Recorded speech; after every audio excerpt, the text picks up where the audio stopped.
Magandang araw po sa ating lahat. Hello guys, welcome to my channel. So ayun, ngayon guys, kami ay magpapakain ng aming mga manok. Tuwing umaga, sila ang pinakauna na pinapakain namin. Sila ang priority namin ngayon. So yan guys, nadagdagan na kasi ang aming mga manok. Sa simula kasi guys, 2 lang yan binigay ng pinsan ko. At ayun pala yung mga aso namin guys, sila ang sisilbing guardian ng aming bahay sa tuwing wala kami. Kasi madalas ay nasa work din kami. So ayan guys, papunta na po tayo sa likod. At andun po yung mga manok namin guys. Ito yung kapitbahay namin na mababait. So punta tayo dito guys sa likod. Salamat at hindi na rin maputik. Kasi pag tag-ulan, medyo maputik talaga. So yun guys, dito na yung mga iba nating manok guys.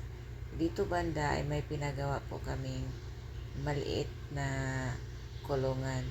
So ayan guys, dito ako yung nagbo-volunteer na magpapakain. Kasi bihira lang naman ako tuwing Sabado at Linggo lang naman ako dito.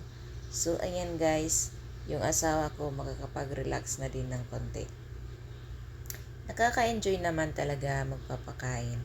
Nakaka-enjoy pala ang magkakaroon ng mga manok. So ito na pala guys yung bali banding namin. Wala man kaming anak pero marami din kaming mga pinapakain. So ayan guys, masaya naman po kami. Di naman po kami nagsisisi sa ganitong sitwasyon. So sa lahat po dyan na walang mga anak din, pwede rin naman kayong gayahin kami. So ayan, nakakaaliw din naman sila. Lalong-lalo na yung magpapasayaw tayo ng manok. Nakakaaliw din at nakakawala ng stress ang mga manok. Kaso lang, minsan pag nagkakasakit sila, kasi mga dirasa ang mga ito, madali lang silang magkakasakit. So pag nagkakasakit, magasto talaga guys. So kailangan talaga ng atensyon at kailangan ng alaga. Ito guys ay nilalagyan din namin ng vitamins ang tubig. Progency yata itong nilagay sa patubig nila. So ayan, mahirap man guys kasi medyo masikip. Pero okay lang naman guys, at least marami tayong naiilagay dito. Ito pala guys yung mini farm namin.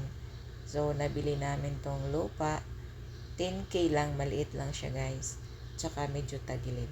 Inerton pala yung pinapakain namin sa mga manok na medyo malaki na guys. 9 months above. Inerton na sila. I know 6 months above. Para mas malaki at buto yung katawan. So ayun, ito inerton ang napili namin. So dito na naman tayo sa mga stag magpapakain. Bali, may 10 kaming manok dito guys. Sa kabila, mga maliliit pa din at saka yung mga brood stag na bago naming binili, andun lang, tinatago lang namin. May nabili pala kami guys doon sa Cagayan Expo. So yun na yung bagong materialis din namin. So yan guys, pagkatapos na magpapatuka, magpapainom na naman tayo. Pagkatapos ito guys, bago pa kami kakain ng aming almusal, lahat ay tapos na, nalinisan na sila. Yun ang proseso ng aking asawa at kung sakali ay babalik na siya sa barko, ako na naman. Or else, maghahanap na naman tayo ng bagong tauhan para dito sa ating mini farm. So yan, maliit lang talaga guys yung ano namin. Balak na namin na magdagdag ng area. Pero ang hirap ito maghanap ng area kasi yung mga katabi, may mga bahay din. May mga kapitbahay din kami. So mahirap guys na maglalagay ka ng manok, baka magagalit sila. Pero mababait naman lahat. Ito guys yung mga manok namin na malalaki na. At saka ito yung mga unang napabiak ko guys nung mga last 9 months. So yun, ito guys nabili naman namin. Ayan, hindi yan namin nabili. So Yan guys, mga napapalaki na namin. Yon sa kabila. Lahat guys ng mga manok namin ay may mga pangalan. Ayan si Saber, ayan si Balmon, ayan si Argus. So may mga pangalan talaga yung manok namin guys. Pansin nyo ba guys yung pangalan ng mga manok namin ay mga pangalan ng ML. Kasi guys, mahilig kami sa ML dati ng mag-asawa. Mahilig kami maglaro. So ayan, wala na.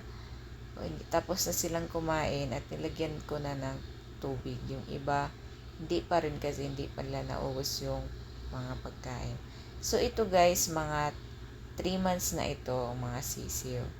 So may isa din kaming pinapalabas ko lang kasi medyo nabalian siya ng paa.